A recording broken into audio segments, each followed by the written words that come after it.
हमले से ही क्लियर है कि हम लोग क्या करने जा रहे हैं।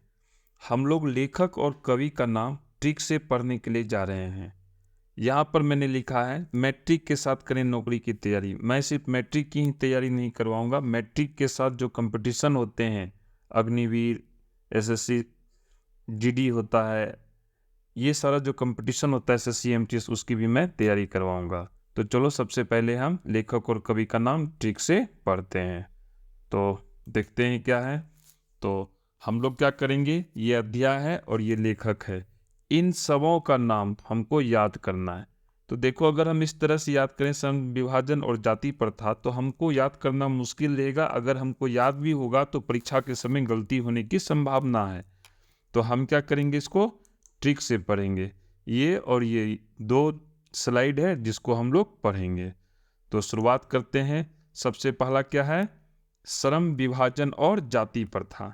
ये पहला चैप्टर है, ऐसे ये सबको याद रहता है। डॉक्टर भीमराव अंबेडकर इसके लेखक हैं, ये सबको याद है। लेकिन ट्रिक देखो क्या होता है। श्रम विभाजन, जब हम अपने देश में श्रम विभाजन की बात करते हैं तो क्या करते हैं कि पूजा करने वाला अलग व्यक्ति होगा, राज करने वाला, सैनिक बनने वाला अलग व्यक्ति होगा, जो व्यापारी वर्ग होगा वो अलग व्यक्ति होगा, और जो सेवा करने वाला होगा उसको हम अलग वर्ग में रखते हैं, और यह हम जाति के आधार पर तय करते हैं। तो भीमराव अंबेडकर क्या किए, देश का संविधान बनाए और इस बात को नकारे। तो इस बात से इसको याद रखा जा सकता है। ऐसे ये पहला चैप्टर है, सबको याद रहता है। दूसरा चैप्टर की ओर आगे बढ़ते हैं। दूसरा चैप्टर क्या है, विष के दांत, और लेखक कौन है, नलिन विलोचन शर्मा, ये लेखक हैं। तो देखो, जब हम विष के दांत की बात करते हैं तो ये क्या है, ये सर्प है। ठीक है, यहाँ पे सर्प का कलर देखो तो कैसा है, नीला है। और जो महादेव हैं उनको हम क्या कहते हैं, उनको हम नीलकंठ कहते हैं। यहाँ इनका कंठ देखो जो क्या है, नीला है। तो विष अगर किसी व्यक्ति के शरीर में चला जाए तो वो क्या हो जाता है, उसका शरीर नीला पड़ के ठंडा हो जाता है।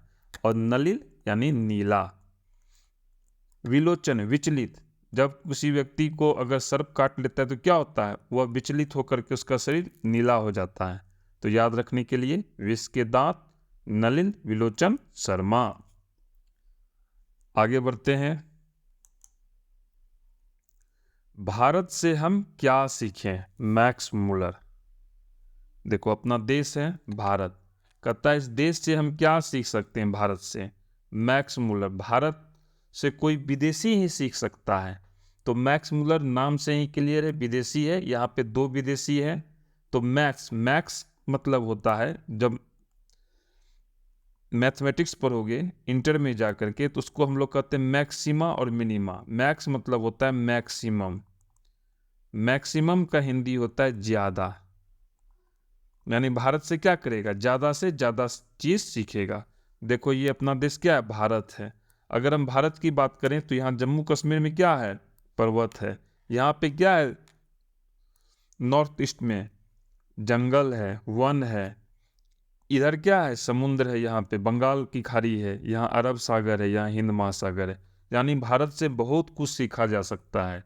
और हम लोग जब ये चैप्टर पढ़ेंगे तो उसमें तुम देखना, मैक्स मुलर जो है लोगों को कहते हैं भारत से तुम कुछ भी सीख सकते हो। यहाँ सीखने के लिए अति चीज़ों का अंबार लगा हुआ है। तो मैक्स मतलब मैक्सिमम, मैक्सिमम का हिंदी हुआ ज़्यादा। और भारत से हम क्या सीखें, भारत से हम ज़्यादा से ज़्यादा चीज़ें सीखें। आगे बढ़ते हैं, देखते हैं क्या है। अब है मेरे बिना तुम प्रभु, ये चैप्टर का नाम है। क्या नाम है, मेरे बिना तुम प्रभु, रेनर मारिया रिल्के। ठीक है, इसको याद रखना। रेनर मारिया, मारिया मारिया में क्या शब्द जुड़ा हुआ है, मार, यानी मरना। प्रभु ही किसी को मार सकते हैं, प्रभु ही किसी को जीवन दे सकते हैं, है ना।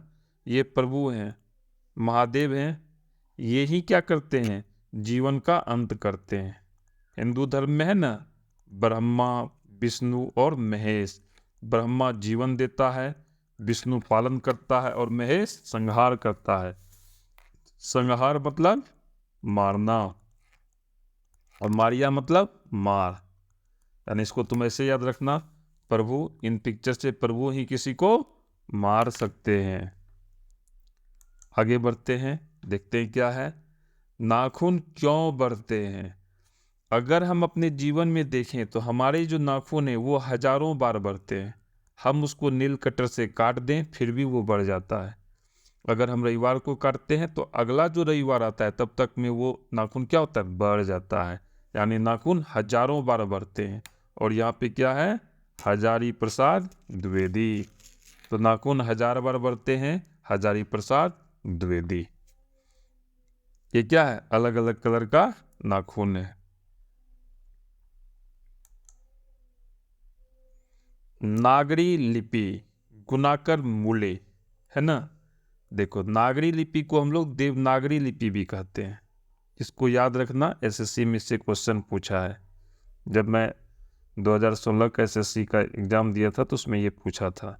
मैंने बहुत सारे एग्ज़ाम को क्रैक किए हैं, एसएससी हो या बैंक पीओ हो, बैंक क्लर्क हो, सीडीएस हो, एनडीए हो, एपकेट हो, बिहार टीटी हो, वो सारे एग्ज़ाम मैंने क्लियर किए। पहले मैं टीचर था, फिर बैंकर बना, और अभी मैं एंटरप्रेन्योरशिप कर रहा हूँ। ठीक है, मैं खुद का कोचिंग स्टेबल कर रहा हूँ, तो बहुत सारी नौकरियों का भी मुझे एक्सपीरियंस है।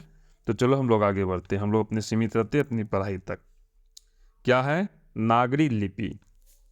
तो देखो, गुणाकर मूले, अगर हम गुणाकर मूले का मतलब अब गुणी, इस तरह की लिपि कौन लिख सकता है? जो गुणी लोग होगा, यानी जिसके अंदर गुण होगा, वही इस तरह की लिपि को लिख सकता है, पढ़ सकता है और बोल सकता है। या दूसरा रूप में देखो, गुना क्या होता है, मैथ में चिन्ह होता है। मैथ की अगर हम लिपि की बात करें तो जोड़, घटा, गुना, भाग, इसको अगर हम मैथ की लिपि मान लें तो गुना उसमें क्या है, एक भाग है। यानी गुनाकर, गुना एक लिपि है मैथ की। ऐसे अभी हम याद रख सकते हैं, गुना, गुना मैथ में होता है, मैथ का जोड़, घटा, गुना, भाग एक लिपि है। आगे बढ़ते हैं, देखते हैं क्या है। बहादुर अमरकांत। देखो, 26 जुलाई को हम कारगिल विजय दिवस मनाते हैं। बीजेपी की सरकार थी, अटल बिहारी वाजपेयी क्या थे, प्रधानमंत्री थे। लाहौर समझौता के बाद पाकिस्तान क्या किया था, हम लोगों को का विश्वासघात करके कारगिल तक वो पहुंच चुका था। फिर क्या हुआ, हम लोग जब कारगिल की चोटी को जीतते हैं तो उसके बाद जीत हमारी सुनिश्चित हो जाती है। तो कारगिल विजय दिवस है। और बहादुर, और याद रखने का सबसे बेहतर तरीका, बहादुर, जो लोग बहादुर होते हैं वो क्या होते हैं, जीवन में अमर हो जाते हैं। ये देखो, गोरखा राइफल्स है। 1971 का युद्ध में इस राइफल्स की बहुत बड़ी भूमिका है। जो सेम मानेकशॉ है, उन्होंने कहा था कि कोई अगर मौत से नहीं डरता है तो मैं दावे के साथ कह सकता हूँ वो कोई गोरखा होगा। गोरखा सैनिक नेपाली होते हैं। मुझे नेपाल में कुछ दिन रहने का मौका मिला है। नेपाली बहुत बहादुर होते हैं और ईमानदार भी होते हैं। तो ये जो नेपाली सैनिक है, अभी हालांकि अग्निवीर जो हमारे यहाँ लॉन्च हुआ उसमें ये लोग, नेपाल की सरकार अभी नहीं अनुमति दिया इन लोग को ज्वाइन करने के लिए, इसलिए गोरखा सैनिकों की भर्ती अभी वर्तमान समय में बंद है। तो याद रखने के लिए, बहादुर, बहादुर जो होते हैं वो अमर हो जाते हैं। मेरे वीडियो को फॉलो करो।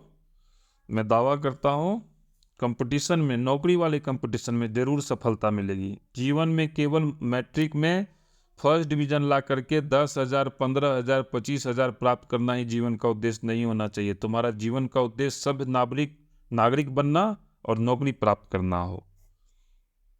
ठीक है, मैं तुम लोगों को नौकरी प्राप्त करने की दिशा में मार्गदर्शन करूँगा। आगे बढ़ते हैं, क्या है, परंपरा का मूल्यांकन, राम विलास शर्मा। राम भगवान क्या है, परंपरा के वाहक हैं। कहते हैं ना, मर्यादा पुरुषोत्तम राम। हम लोग भगवान राम को कहते हैं मर्यादा पुरुषोत्तम राम, यानी परंपरा का वो क्या करते हैं, अनुसरण करते हैं। उनके पिता ने कहा कि राजपाट छोड़ दो, तो उन्होंने पिता की आज्ञा को माना और वनवास की ओर चले गए। तो परंपरा राम भगवान। बहुत जल्द राम भगवान की मूर्ति 2 से 3 दिन के बाद 22 जनवरी को अयोध्या में राम लल्ला विराजमान होने जा रहे हैं विधिवत रूप से। वो भारतवर्ष ही नहीं, विश्व के सभी हिंदुओं को इस दिन का इंतजार है। तो आगे बढ़ते हैं, अब क्या है देखते हैं। जनतंत्र का जन्म रामधारी सिंह दिनकर। देखो राम शब्द जिसमें जिसमें है उन सबों को मैंने क्या किया, एक साथ कर दिया है। रामधारी सिंह दिनकर, जनतंत्र का जन्म।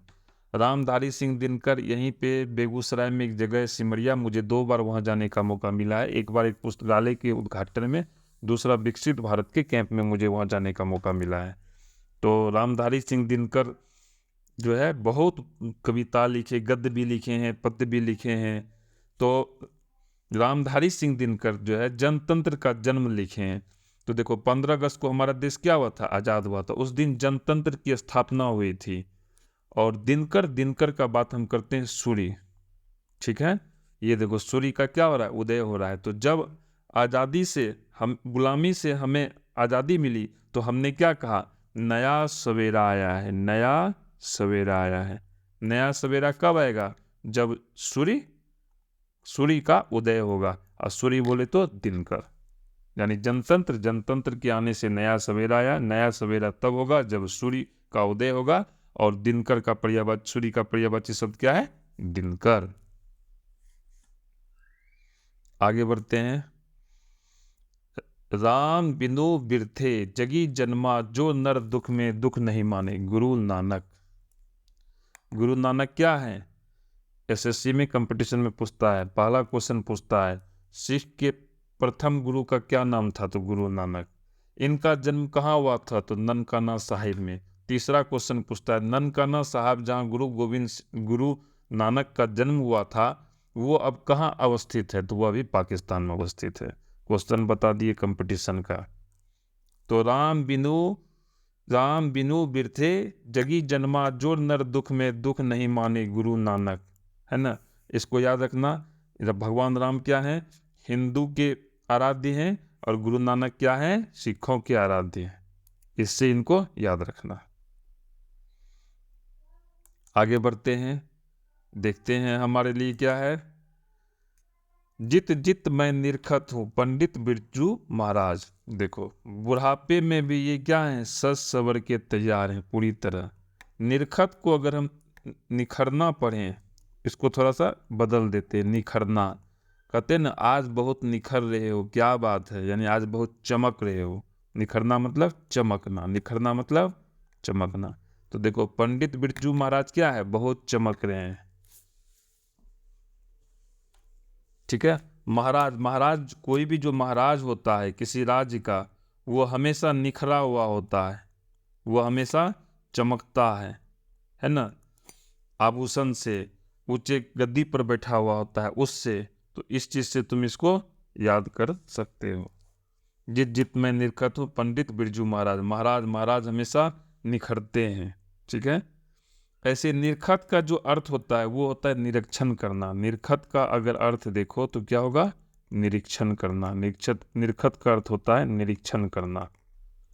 और महाराज क्या करते हैं, हमेशा अपने राज्य का निरीक्षण करते हैं, अपने राज्य का निरीक्षण करते हैं महाराज। तो क्लियर हो गया। अब आगे बढ़ते हैं, देखते हैं क्या है। मछली, विनोद कुमार शुक्ल। ये बच्चा देखो, ये बच्चा क्या किया है, जब इस मछली को पकड़ा है तो वो बहुत ही आनंदित है। विनोद का मतलब ही होता है आनंद, यानी मछली पकड़ने से आनंद आ गया। मछली भात खाना है। जो मांसाहारी है, जो शाकाहारी है, उसके लिए दुख का विषय है, क्योंकि वो जानवर को नहीं खाता है। जो मांसाहारी है उसके लिए उल्लास का विषय, चल आए मछली भात खेबे, है ना। बंगाल में लोग मछली को बहुत पसंद करते हैं। आगे बढ़ते हैं, देखते हैं क्या है। शिक्षा और संस्कृति, महात्मा गांधी। शिक्षा और संस्कृति, अगर हम अपने भारत में शिक्षा की बात करें तो देखो गुरुकुल की शिक्षा की पद्धति है। यहाँ ये क्या है, महात्मा है। ये महात्मा क्या कर रहे हैं, अपने शिष्यों को शिक्षा प्रदान कर रहे हैं। यानी शिक्षा कौन प्रदान कर रहे हैं? महात्मा। महात्मा बोले तो महात्मा गांधी। आगे बढ़ते हैं, देखते हैं क्या है। प्रेम अयनी श्री राधिका करिल के कुंजन उपरवारो रसखान। देखो, जब भी हम प्रेम की बात करते हैं, ठीक है, तो हम हमेशा राधा कृष्ण की बात करते हैं। प्रेम का मतलब ही होता है राधा कृष्ण, ठीक है। तो इसको याद कर सकते हैं हम। राधा कृष्ण जो अपना वृंदावन है, वहाँ प्रेम के रस का खान है, प्रेम के रस का खान है। देखो, ये क्या है? भगवान श्री कृष्ण है, और ये क्या है? माता राधा है, ठीक है। तो यहाँ पर अगर तुम देखोगे तो यहाँ क्या है? प्रेम के रस का खान है, प्रेम के रस का खान है। याद हो गया? क्लियर है? आगे बढ़ते हैं। स्वदेशी प्रेम घन। स्वदेश, स्वदेश मतलब क्या होता है? अपना देश। अगर हम स्वदेश की बात करें, एक मूवी भी है स्वदेश, ठीक है, शायद शाहरुख खान उसमें है। आई लव माई इंडिया जो गाना है, शायद इसी मूवी का है, मैं कंफर्म नहीं हूँ, लेकिन जहाँ तक मुझे ख्याल है ये आई लव माई इंडिया है ना, अमरीश पुरी है इसमें। तो कहता है स्वदेश से किसे प्रेम नहीं हो सकता है? अपने स्वदेश से सभी लोग प्रेम करते हैं। I love my India. अब तो लोग शहर में भी लिखते हैं I love Purnia, I love Forbesganj, I love Patna. तो स्वदेश, स्वदेश से कौन प्रेम नहीं करता है? आगे बढ़ते हैं। भारत माता सुमित्रा नंदन पंत, ठीक है, बहुत अच्छा चीज है। अभी पूरा देश राममय हुआ है, भगवान राम की मूर्ति विराजमान होने जा रही है। जब ये वीडियो रिकॉर्ड की जा रही है तो आज शनिवार है, सोमवार को यानी 22 तारीख को भगवान श्री राम विराजमान होने जा रहे हैं। इसलिए मेरे वीडियो में भगवान राम का बार बार चर्चा हो रहा है। तो इसमें कुछ जनरल नॉलेज का भी चीज़ है जो पूछता है, क्वेश्चन पूछता है कंपटीशन में। आज से 20 साल पहले भी पूछता था, आज से 20 साल बाद भी पूछेगा। भारत माता का चित्र सबसे पहले किसने बनाया था? तो अविंद्रनाथ टैगोर ने बनाया था। उन्होंने जो भारत माता का चित्र बनाया था, ये हमारी भारत माता है, अविंद्रनाथ टैगोर बनाए थे। तो ये भारत माता हुआ, ये जनरल नॉलेज की चीज हो गया। अब आते हैं अपने 10वें क्लास पे। भारत माता, भगवान राम की 4 माताएं थी, उसमें एक माता कौन थी? सुमित्रा। एक माता कौन थी? सुमित्रा। तो याद रखना, सुमित्रा माता, यानी भारत माता, सुमित्रा भी क्या थी? माता थी भगवान राम की। आगे बढ़ते हैं, देखते हैं क्या है। हिरोशिमा सच्चिदानंद हीरानंद वात्स्यायन अज्ञेय। देखो, जनरल नॉलेज का चीज है। सेकेंड वर्ल्ड वॉर चला था 1939 से 1945 के बीच में, ठीक है। एक तरफ जर्मनी, जापान, इटली था, दूसरी तरफ ब्रिटेन, फ्रांस और संयुक्त राज्य अमेरिका था। हम लोग ब्रिटेन की तरफ से लड़ रहे थे, लेकिन हमारे जो नेताजी थे सुभाष चंद्र बोस, वो जापान की तरफ से लड़ रहे थे। जब मैं हिस्ट्री पढ़ाऊंगा तो उसकी चर्चा करूंगा। तो देखो क्या हुआ था। तो जापान क्या किया था? चारों तरफ एशिया पे कब्जा कर लिया था। जापान को सबक सिखाने पर जापान ने क्या किया? पर्ल हार्बर पे हमला कर दिया। उसके बाद जापान को सबक सिखाने के लिए अमेरिका ने 6 अगस्त को, याद रखना 6 अगस्त को हिरोशिमा पर परमाणु बम गिराया, और पल भर में पूरा का शहर राख हो गया। उसके बाद भी उसका मन नहीं भरा अमेरिका का। उसने क्या किया? 9 अगस्त को नागासाकी पर दूसरा परमाणु बम गिराया, और नागासाकी शहर भी साफ। उसके बाद जापान घुटने टेक देता है, युद्ध की समाप्ति होती है और संयुक्त राष्ट्र की स्थापना होती है। तो कब संयुक्त राष्ट्र की स्थापना हुई थी? डेट भी पूछता है, 10 अक्टूबर 1945। जनरल नॉलेज में तुम लोग जाके देखना वो कौन सा डेट है, ये पूछता है कंपटीशन में। मैं मैथ भी पढ़ाऊंगा, इंग्लिश भी पढ़ाऊंगा, सारा चीज़ पढ़ाऊंगा। मुझे काफ़ी एक्सपीरियंस है, मैं अपने एक्सपीरियंस को यूट्यूब के माध्यम से तुम लोगों से साझा कर रहा हूँ। तो चलो इसको याद रखते हैं। कैसे याद रखते हैं? देखो, सच्चिदानंद यानी सच, जब इसके ऊपर गिराया गया तो अमेरिका को किसी ने दोषी नहीं ठहराया, यानी सच बात किसी ने नहीं कहा, सच बात किसी ने नहीं कहा उसे कि तुमने इतने लोगों को एक बार में मार दिया। वात्सल्य, वात्सायन से हुआ वात्सल्य। वात्सल्य क्या क्या मतलब होता है? पालन पोषण, और व्यक्ति का पालन पोषण यहाँ नहीं हुआ। यानी ऐसे समझो, हिरोशिमा पर बम गिराया गया, उसको सच करने का हिम्मत केवल सच्चिदानंद हीरानंद वात्सायन अज्ञे में ही था। ये हिरोशिमा शहर है। इस पर एक मूवी बनी है एक्समैन सीरीज का, उसमें वो दिखाया है कि जब शहर पे बम गिरता है तो क्या होता है। तुम लोग जब बड़े होगे तो ये सीरीज तुम लोग जरूर देखोगे, हम लोग कॉलेज में देखे थे। आगे बढ़ते हैं। एक वृक्ष की हत्या कुंवर नारायण। देखो यहाँ क्या है, वृक्ष है, वृक्ष को जब हम काट देते हैं तो उसकी हम हत्या कर देते हैं। तो देखो भगवान नारायण जो है वो क्या करते हैं? पालन पोषण करते हैं। तो अगर वृक्ष की हत्या होगी तो जो भगवान नारायण है उनको ये बात पसंद नहीं होगा, क्योंकि वो तो सबका पालनहार है। तो इसको ऐसे याद रखना। ऐसे भी दूसरा तरीका है कुंवर। कुंवर क्या होता है? हम लोग राजा को कहते हैं। क्या राजा किसी की हत्या को बर्दाश्त करेगा?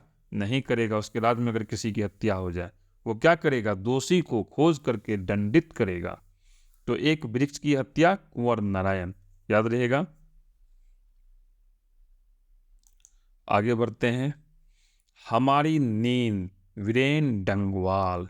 देखो ये क्या है? सोल्जर है, रात में भी जगा हुआ और सीमा का रक्षा कर रहा है। यानी जो वीर होते हैं उनको नींद नहीं आती है, वीरों को नींद नहीं आते हैं, इसलिए सैनिकों का सम्मान किया करो। मुझे खुशी होगी इसमें से वीडियो देखने वाले में से कुछ लोग अगर आर्मी में, एयरफोर्स में, नेवी में सोल्जर बनते हैं या ऑफिसर बनते हैं, मुझे बहुत खुशी होगी।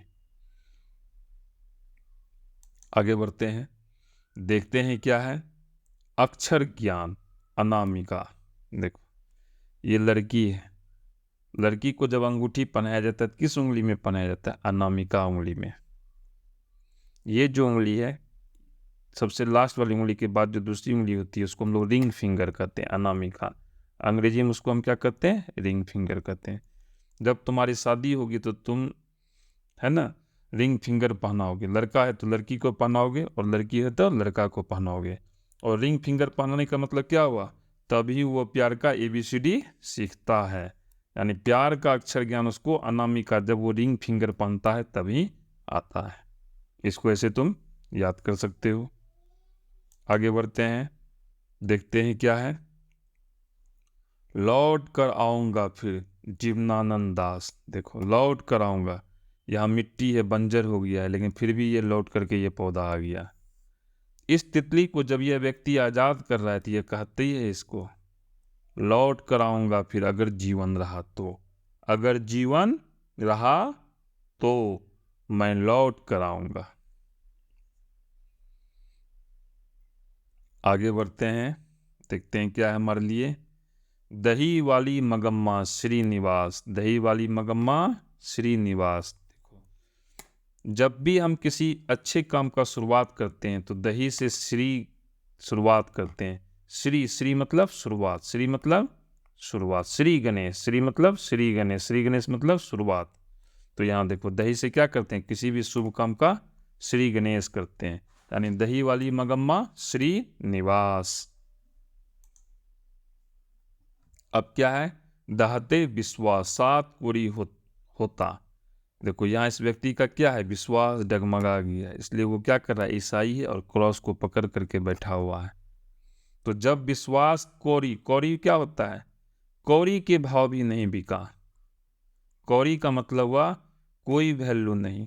जैसे देखो 500 का नोट, 2000 का नोट बंद हो गया, 500 का नोट क्या है? सबसे बड़ा पैसा हुआ। और कौड़ी का मतलब हो गया 20 पैसा, 25 पैसा, यानी तुच्छ, जिसका कोई वैल्यू नहीं हो। यानी अगर विश्वास टूट जाए तो वो कौड़ी के भाव भी नहीं बिकता है। दहते विश्वास सात कोरी होता। अब हम लोग क्या करते हैं? आगे की ओर बढ़ते हैं, देखते हैं क्या है। माँ ईश्वर पेटलीकर, चैप्टर का नाम है माँ और लेखक का नाम है ईश्वर पेटलीकर। तो देखो ये माँ है। माँ क्या होती है? हमेशा ईश्वर का रूप होती है, क्योंकि माँ हमें क्या करती है? जीवन देती है, 9 महीने तक अपने गर्भ में रखती है और उसके बाद हमारा लालन पालन करती है। तो माँ क्या है? ईश्वर का रूप है। आगे की ओर बढ़ते हैं, देखते हैं क्या है। नौबत खाने में इबादत, यतीन्द्र मिश्र। देखो, इबादत का मतलब होता है पूजा करना है। ये बिस्मिल्लाह खां का हम फोटो जानबूझ के दिए हैं, क्योंकि यह जो चैप्टर ये इसी पर केंद्रित है। मुस्लिम है, मुस्लिम जो पूजा करता है उसको हम इबादत कहते हैं। ठीक है, इबादत मतलब समझ गया, पूजा। अब आते हैं पूजा। पूजा अर्चना करना भगवान के सामने, कोई लड़की का नाम नहीं। अब देखो, यह यति है। ये कहावत है कि हिमालय में यति है। यति जो है एक किंवदंती है कि वो बहुत बड़ा है, वनमानुष है और बहुत बड़ा है। मतलब पहाड़ की एक पहाड़ जितना लंबा चौड़ा और ऊंचा होता है उतना ही वो ऊंचा चौड़ा और लंबा है। इसलिए ये देखो, ये यहाँ क्या है? पहाड़ भी इसके सामने छोटा पड़ गया है। यहाँ ध्यान से देखो, इसका सर जो है पहाड़ से भी ऊंचा है। तो कुछ लोग दावा करते हैं, नेपाल के कुछ लोगों ने दावा किया है कि उन्होंने यति को देखा है। तो अगर कोई आम आदमी यति को देख ले तो वो क्या करेगा? डर से पूजा करने लगेगा, डर से इबादत करने लगेगा। तुम लोग अगर एनसीसी करते होगे तो तुम लोग को पर्वतारोहण करने का मौका मिलेगा। आगे बढ़ते हैं, देखते हैं क्या है। अति सुदो स्नेह को मारा गया, मोह अशुभ नहीं ले बरसों। बहुत लंबा चौड़ा है, याद करना थोड़ा सा मुश्किल है। तो इसको याद कैसे करेंगे? बरसों, बरसों मतलब बरसना। यहाँ भी देखो, बरसों बाद बरस रहा है बारिश। और घन घन घन घनानंद का घन घन मतलब होता है बादल। तो बादल क्या करता है? बादल का काम है बरसना, बादल का काम है बरसना, यानी बरसों घनानंद, बरसों घनानंद। और आंसू, आंसू मतलब आंसू। आंसू भी क्या होता है? बरसता है। अपने आंख से आंसू क्या होता है? नीचे की ओर बहता है, यानी बरसता है। आंसू बरसता है, बरसों मतलब बरसना, घन मतलब बादल। तो याद हो गया बहुत आसानी से। आगे देखते हैं क्या है। नगर एस रंग राजन, नगर एस रंग राजन। तो देखो ये नगर है। जब तुम नगर विजिट करोगे, मान लो तुम गांव में रहते हो, तुम शहर जाते हो, कटिहार, भागलपुर, पश्चिम चंपारण, सीतामढ़ी, तो वहाँ तुम क्या देखते हो? या दिल्ली जाते हो, वहाँ तुमको कलरफुल घर मिलेगा, अलग अलग रंग में रंगा हुआ। तो रंग राजन, नगर क्या होता है? रंगीन होता है। अगर नहीं भी हो तो ऐसे याद रखना, नगर क्या होता है? रंगीन होता है। अब जब मैं पहली बार दिल्ली गया था तो मुझे वहाँ से आने का मन नहीं करता था, क्योंकि नगर क्या होता है? रंगीन होता है। वहाँ अब देखो, जो भी लोग गांव से शहर गया वहीं जाके बस गया है, कभी वापस लौटा भी नहीं। नगर क्या होता है? रंगीन होता है। आगे बढ़ते हैं। धरती कब तक घूमेगी।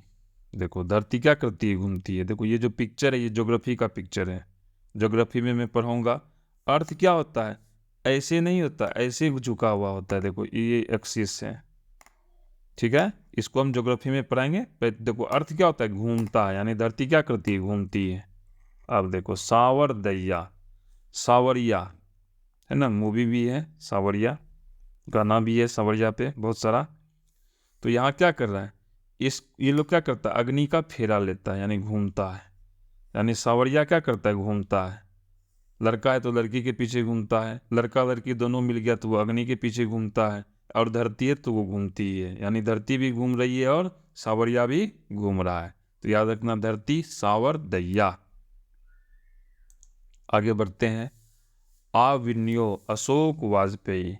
तो देखो आविन्यो शहर जो है ये बहुत ही पुराना शहर है। जब मैं चैप्टर पढ़ूंगा तो उस समय में भी कहूँगा। और अशोक जो प्रतापी राजा थे ये भी बहुत पुराने राजा थे। तो अ से अशोक, अ से आविन्यो। आविन्यो पुराना शहर, अशोक प्राचीन महाराज। अब आगे बढ़ते हैं। खत्म हो गया है जो हमारा लेखक याद, वो पाठ और लेखक को जो याद करने का काम था वो हमारा खत्म हो गया है। ठीक। ठीक है, ये पिक्चर हम दिखाए हैं, यहाँ से तुम सफलता, ये दरवाज़ा खुल चुका है और तुम लोगों को अब सफलता प्राप्त करना है। इसके बाद अलग अलग चैप्टर का वीडियो है। अच्छा अगर तुम्हें ये लगता है तो तुम लाइक करो, सब्सक्राइब करो, और कोई दिक्कत होता है तो asanbiharboard.co.in पे जाके टेस्ट दो, और मुझे कोई भी प्रॉब्लम होने के बाद तुम मुझे व्हाट्सएप कर सकते हो, मेल कर सकते हो, नंबर दिया हुआ है। तो बच्चों, ईश्वर तुम लोगों को सफलता प्रदान करे। धन्यवाद।